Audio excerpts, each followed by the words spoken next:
आज की वीडियो में हम देखेंगे बर्थ ऑफ ट्रेजेडी। इससे पहले एपिक हमने करा दिया है।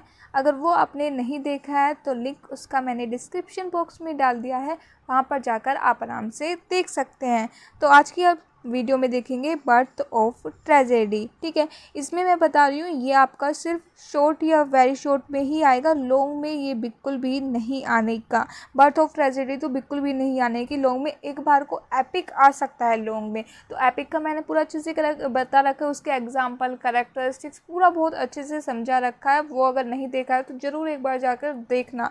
अब हम करेंगे बर्थ ऑफ ट्रेजेडी। इसका मैं आपको बता रही हूँ इसको आपको करना कैसे है, किस प्रकार करना है। तो इसमें देखिए बर्थ ऑफ ट्रेजेडी में ये तो मैंने पूरा इसमें थ्योरी डाल रखी है। अगर आपको इसे पढ़नी है तो पढ़ो, वरना स्किप करो। ठीक है, क्योंकि इसमें शॉर्ट या वेरी शॉर्ट, ज़्यादातर शॉर्ट ही आएगा, मतलब वेरी शॉर्ट ही आएगा, शॉर्ट भी आने से रहा है इसमें। तो इसमें आपको देखने हैं इसके की पॉइंट्स।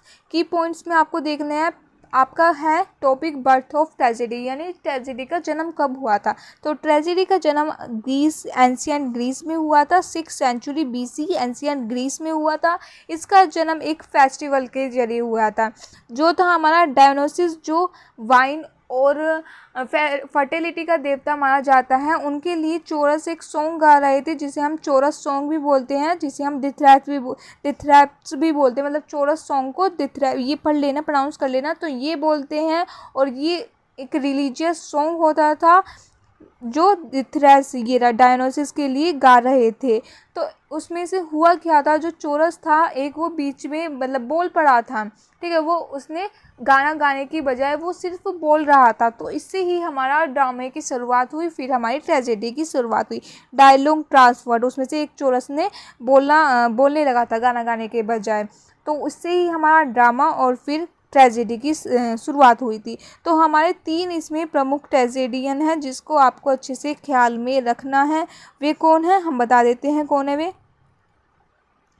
तो आपकी ये 3 ट्रेजेडियन हैं। फर्स्ट का हमारा नाम है एसिकल्स। इसे हम फादर ऑफ ट्रेजेडी भी कहते हैं, फादर ऑफ ट्रेजेडी। इन्होंने पहले करेक्टर, मतलब चौसर मैंने बताया था, एक करेक्टर उठ के चौसर जो सॉन्ग गा रहे थे, एक इंसान उठ के, एक पर्सन उठ के उसमें से बात करने लगा था, मतलब बोलने लगा था। अब उसमें सिर्फ वो बोल रहा था अकेले, उसके लिए दूसरा इंसान भी तो चाहिए जिससे कन्वर्सेशन और स्टार्ट हो। तो इसलिए एसिकल्स जो हमारा फादर ऑफ ट्रेजेडी है, इन्होंने दूसरे करेक्टर को ड्रामे में लाया था, जिससे संवाद स्टार्ट हो हमारा।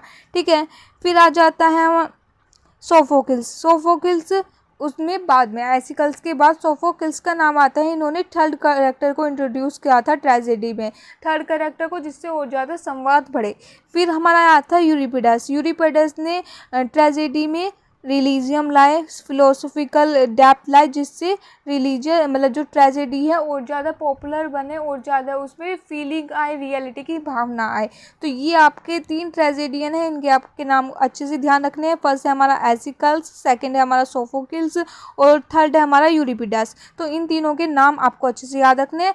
वेरी शॉर्ट क्वेश्चन में ये आ सकता है, फादर ऑफ ट्रेजेडी कौन है। तो फादर ऑफ ट्रेजेडी हमारा एसिकल्स है। कौन है, एसिकल्स, ये फादर ऑफ ट्रेजेडी है। इनका नाम आपको अच्छे से याद में रखना है। तो बस यही है, एक बार आपको रिवाइज करा देती हूँ। आपका जो ट्रेजेडी है एंशियंट ग्रीस में 6th सेंचुरी में स्टार्ट हुई थी, और इसका जो शुरुआत हुई थी, एक जो हमारे देवता हैं जिसको हम वाइन और फर्टिलिटी के देवता भी बोलते हैं, डायनोसिस, उनका नाम डायनोसिस है। ये भी ध्यान रखना ना, उनका नाम डायनोसिस है। वैसे ही पूछेगा तो कोई है नहीं, फिर भी आप एक बार ध्यान रख लेना, डायनोसिस उनका नाम है। उनके लिए चोरस सॉन्ग गा रहे थे, जिसे हम डिथ्रैप्स बोलते हैं। तो उसमें से एक चोरस उठ के कुछ बोलने लगा था गाना गाने की बजाय, उससे ही हमारा ड्रामा का शुरुआत हुई, फिर हमारी ट्रेजेडी स्टार्ट हुई। और हमारे 3 ट्रेजेडियन जो प्रमुख हैं, उनका आपको नाम याद रखना है। फर्स्ट है हमारा एसिकल्स, जिसे हम फादर ऑफ ट्रेजेडी भी बोलते हैं, सेकंड है हमारा सोफोकिल्स और थर्ड है हमारा यूरिपिडस। ठीक है, इसे ही बस आपको याद रखना है। और क्या याद करना है आपको, ये वन लाइनर एग्जाम के लिए आप इसे करना चाहें तो इसे शॉर्ट में आप इसको कर सकते हैं। ये रहा, इसको आप शॉर्ट में करना चाहें तो आप याद कर सकते हैं। वैसे मैं कहूँगी नहीं, आप याद करें, आप इन की पॉइंट्स को ही अच्छे से याद करें, आप अपने आप अपना आंसर बना सकते हैं। ठीक है, इन की पॉइंट्स को याद करिए, बस ये नहीं अपने नोट्स में नोट डाउन करिए। और अब आगे मैंने इसमें थ्योरी लिख रखी है, पढ़ना चाहो तो आप पढ़ सकते हो, बाकी कोई ज़रूरी नहीं है। जितना मैंने बताया है सिर्फ उतना ही करिए, ज़्यादा अपना उसमें टाइम वेस्ट नहीं करिए, क्योंकि इसमें लॉन्ग क्वेश्चन के लिए काफ़ी अच्छी यूनिट है, तो उन पर ध्यान दीजिए, उसमें से आपका लॉन्ग क्वेश्चन बनेगा आएगा। ठीक है, तो चलिए उम्मीद करती हूँ वीडियो आपको अच्छी लगी होगी, आपके लिए अच्छी हेल्पफुल रही होगी। हेल्पफुल रही है तो फिर आपको पता ही आगे क्या करना है। मिलते हैं अगली वीडियो में, तब तक के लिए बाय बाय।